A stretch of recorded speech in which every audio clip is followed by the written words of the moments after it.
ito mga katanim ang binaper natin, no? Minimum ng pag-buffer natin dito ay 2 days. No, kailangan masabaw. Ganyan, no? Kuhanin mo, halukayin mo Kuya Roger. Ayan. Malalim? Malalim. Oh, kuha ka ng sample ng binaper na kokopit. So, yan ang pag-buffer ng kokopit. Kailangan masabaw, no? Itong hibla, inaalis yan. Anyway, so, ganyan katanim, kukunin natin yung binuffer. No, pag ganito kasabaw, pwede pa natin dagdagan ng kokopit. Ilang days nga ba ang minimum na pag-buffer? No? Kapag pinakuluan nyo, dumaan sa pagpapakulo, di ba Kuya Roger? Pinakuluan nyo. Kapag pinakuluan, pwede na ang pag-buffer 2 days. No? 2 days pwede nang gamitin, ibig sabihin. So after 2 days, pwede mo na yan i-harvest o kuhanin yan para gamitin sa taniman natin. Oo, okay. Pero paano naman kung hindi ka dadaan sa pagpapakulo? No? Meron mga kasi puro tiles na, wala nang pagpapakuluan, matrabaho daw. Pwede naman, lulutuin mo lang sa kalsinit. Yung kung ilan ang linalagay, yun yung linalagay natin dito na puti. Yung kalsinit, yun din yung panggawa natin ng A. Yun yung pang-buffer. Okay? Ang grams na linalagay natin dito ay 5 grams per liter of water. Kapag pinakuluan. Okay?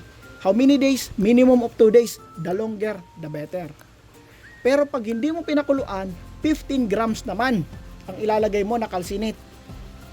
For 15 days. Matagal. Okay? So ngayon, kung papakuluan mo, after 2 days, pwede na. No? Hindi naman ito babaho. Basta may kalsinit yung tubig mo, may calcium nitrate, hindi babaho. So ulitin ko, kapag napakuluan, ang pag-buffer, pwede ng 2 days, 5 grams lang gagamitin. Okay? Pero pag hindi mo pinakuluan, no? 15 grams. 15 days din.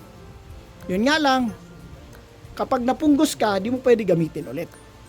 Kailangan mo pakuluan ang kokopit para mamatay talaga. Okay? Yun. So nakuha ba mga katanim? So dito, pipigain natin yan ng bahagya at ilalagay natin dito sa tuna box ng Mega Packaging Corporation. Yan. Sobra yan ang pagpiga mo. Oo, sobra na yan kasi mamaya baka matuyo sa sobrang init ngayon, no? Ilalagay natin yan sa baso para mamaya makapag-sowing na tayo. Okay? Sige. Ganyan lang pag-harvest. Sige, Ate Tess, halukayin mo. Dapat mas maganda sana may tabo tayo. Ayun. Ito lang. Oo, ito, may tabo tayo. Tatabuin mo na lang yon yung laman yan. Okay? Ito, sobrang sabaw pa yan. Pwede mo pang dagdagan ng doon mas madami daw. Sige, yun sa kabila. Pwede mo pa dagdagan ng kokopit yan. Oh, the more na mahaba mo siyang binupper, katanim, mas maganda. Okay? So, yan. Oh, so, hindi siya babaho basta hindi siya contaminated. Okay? Oh, dito mo siya ilalagay, ha? Yan.